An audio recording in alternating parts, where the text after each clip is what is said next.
ഇന്ന് നമുക്ക് മസാലകളൊട്ടും ചേർക്കാതെ തന്നെ നല്ല ടേസ്റ്റി ആയിട്ടുള്ള ഒരു ചിക്കൻ കറി തയ്യാറാക്കിയെടുക്കാം. ഞാനത് ഇൻഡാലിയത്തിൻ്റെ പാത്രത്തിലാണ് തയ്യാറാക്കിയെടുക്കുന്നത്. ഒരു കപ്പോളം വെള്ളം ഞാൻ ചേർത്ത് കൊടുക്കുന്നുണ്ട്. വെള്ളം ഏകദേശം നന്നായിട്ടൊന്ന് തിളച്ച് വരുമ്പോൾ ഇതിലോട്ട് കറാമ്പൂ, പട്ട എന്നിവ ചേർത്ത് കൊടുക്കുന്നുണ്ട്. ഇനി ഇതിലോട്ട് നെടുകെ കീറിയിട്ടുള്ള വെളുത്തുള്ളി ചേർത്ത് കൊടുക്കുന്നുണ്ട്. നീളത്തിൽ അരിഞ്ഞു വെച്ചിരിക്കുന്ന ഇഞ്ചി, എരിവിനാവശ്യമായിട്ട് 5 പച്ചമുളകും കൂടെ ചേർത്ത് കൊടുക്കുന്നുണ്ട് കേട്ടോ. ഇനി ഇതിലോട്ട് ചെറിയ കഷ്ണങ്ങളായിട്ട് അരിഞ്ഞു വെച്ചിരിക്കുന്ന ചെറിയുള്ളി ചേർത്ത് കൊടുക്കുന്നുണ്ട്. ആവശ്യത്തിന് ഉപ്പ്. ഇവയെല്ലാം ചേർത്തതിന് ശേഷം നന്നായിട്ടൊന്ന് മിക്സ് ചെയ്ത് നമുക്ക് വേവിച്ചെടുക്കാം. ഏകദേശം നന്നായിട്ട് തിളയൊക്കെ വന്നിട്ടുണ്ട്. ഇനി ഇതിലോട്ട് 2 സവോള അരിഞ്ഞത് കൂടെ ചേർത്ത് കൊടുത്തിട്ട് നന്നായിട്ടൊന്ന് വേവിച്ചെടുക്കുന്നുണ്ട്. ഏകദേശം നന്നായിട്ടൊന്ന് പാകമായി വരുന്നുണ്ട് കേട്ടോ.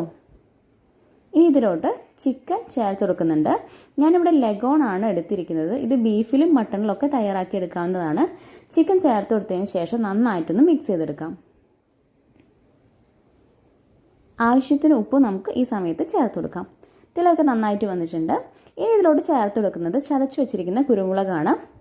കുരുമുളകെല്ലാം ചേർത്ത് കൊടുത്തതിന് ശേഷം നന്നായിട്ടൊന്ന് മിക്സ് ചെയ്തെടുക്കാം. ഇനി ഇതിന് മുകളിലായിട്ട് ഞാൻ അല്പം കറിവേപ്പില കൂടെ ചേർത്ത് കൊടുക്കുന്നുണ്ട്.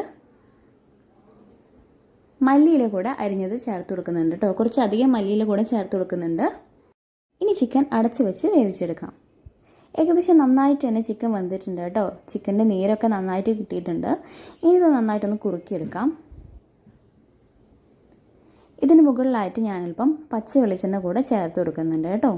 അപ്പോൾ നമ്മുടെ മസാലകളൊട്ടും ചേർക്കാത്ത ചിക്കൻ കറി ഇവിടെ തയ്യാറായിട്ടുണ്ട്.